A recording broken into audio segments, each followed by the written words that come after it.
correction of misguided teachings.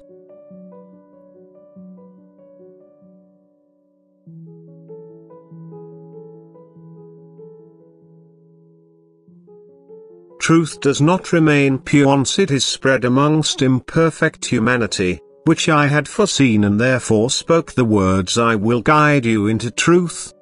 Although merely a firm will would suffice to keep it pure. But people do not muster this will, and especially divine gifts will be devalued by the adversary's influence. It can always be safely assumed that my revelations will not remain unchanged either, especially when worldly interests are involved, when people do not exclusively serve these revelations with the firm intention to protect them against adverse influences.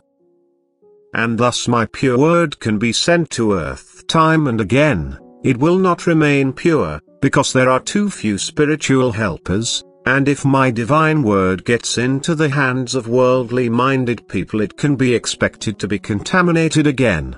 Therefore it is always necessary to convey the pure truth to earth again. And for this I choose the right vessels, people who prepare themselves for the reception of my flow of spirit, who give me the assurance that they will accept the truth without resistance, who do not oppose it with their own opinions and who fulfill their task correctly, and who are also distributors of my divine truth.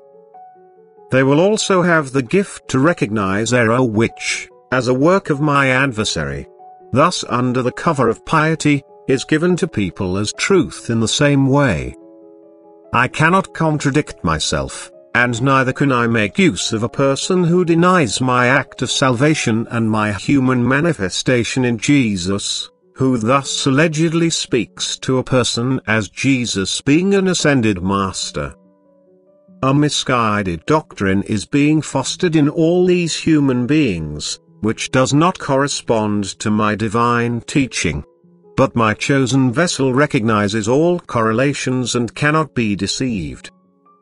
And since the beings of light, who work on my instruction, will only teach you what is my will, since they impart the same flow of strength and light which emanates from me myself, their spiritual information has to be the same too, or you would have to doubt its authenticity.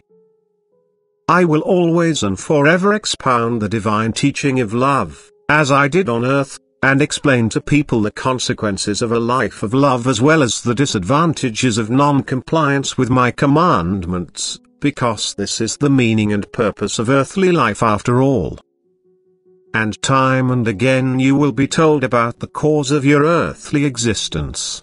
The knowledge of all correlations is all-inclusive and explains everything. You will recognize therein my love, wisdom and might, and will be able to strive towards a unity with me. That is all I ask for. The fact that my pure word was repeatedly spoiled forces me to repeatedly pronounce my will too. Yet its truth is guaranteed as long as I can still use a vessel serving me voluntarily and as long as servants assist me to spread the pure truth. And while this is so, misguided doctrines, which are always close at hand and endanger the pure truth, can be refuted. I will always bless the will of those who strive for pure truth. I will enlighten their thoughts so that they will recognize the truth. But it is also essential that they take the path to me. They must not entrust themselves to beings they call upon for help, for they don't know whether these are authorized by me to teach you. Thus they do not know whether they are being taught the truth. The act of salvation and its reason is evidence that you have found the right source, but if this is only mentioned in passing, if it is not the essence of a message from above, you should have misgivings, for I gave you the criterion myself. Test the spirits whether they are of God. A spirit who confesses that Jesus Christ has come in the flesh is of God. And this teaching is the most important. This is what matters, that you find salvation through Jesus Christ. Only He can take the original sin from you.